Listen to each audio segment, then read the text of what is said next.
कैसा है बचवा साहब। लास्ट लेक्चर में हम लोगों ने देखा था, इससे पहले वाला 22 जनवरी इवनिंग शिफ्ट का लेक्चर नंबर 4। ये है 5वां लेक्चर जिसमें देखेंगे 23 जनवरी मॉर्निंग शिफ्ट का फिजिक्स का पूरा पेपर का सॉल्यूशन। ये जेईई मेंस का अगर जनवरी शिफ्ट का पूरा सॉल्यूशन देख लिया तो अप्रैल शिफ्ट में 80+ मार्क्स आना गारंटीड है। बस अच्छे से सुकून से धैर्य रख करके एक एक क्वेश्चन देखना है। आइए बकवास नहीं करते हैं और क्वेश्चन शुरू करते हैं। रीड कीजिए क्वेश्चन नंबर 1। पढ़ लिया?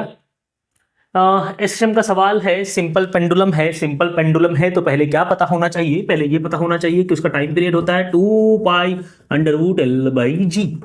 ऐसा क्यों लिख दिया? ऐसा इसलिए लिख दिया क्योंकि हमको दिया हुआ है लेंथ और बोल रहा है 20 ऑसिलेशंस 1 सेकेंड में, 10 सेकेंड, 20 ऑसिलेशंस 10 सेकेंड में। तो एक ऑसिलेशन कितना देर में करेगा? एक ऑसिलेशन जो करेगा वो करेगा 10/20 सेकेंड में। जीरो छूट गया, 20 जीरो ने जीरो को मार दिया, ये 1/2 सेकेंड। मतलब ये जो मेरा सिंपल पेंडुलम है इसका टाइम पीरियड कितना है? 1/2 सेकेंड। अब बोल रहा है कि वैसा पेंडुलम जो 40 ऑसिलेशन करे 10 सेकेंड में उसका लेंथ कितना होगा। कौन सा पेंडुलम? वही सिंपल पेंडुलम। कौन सा पेंडुलम? Simple pendulum. तो बड़ा सिंपल है, इसका टाइम पीरियड आ गया 1/2। तो आप लिख सकते हैं 1/2 = 2π√L/g। एल को फिलहाल हम सेंटीमीटर में ही रख रहे हैं, वैसे हमको रखना चाहिए इसको मीटर में, लेकिन हम कन्वर्ट कर ले रहे हैं जी को भी सेंटीमीटर में, और हम एज्यूम कर रहे हैं कि हमने जी को डाला सेंटीमीटर में। तो यहां से हमको क्या मिलेगा? 2π/√g = 1/2√30। कैसे आ गया? एल का वैल्यू पुट कर दिया 30, तो यहां से 2π/√g की वैल्यू आ गई 1/2√30।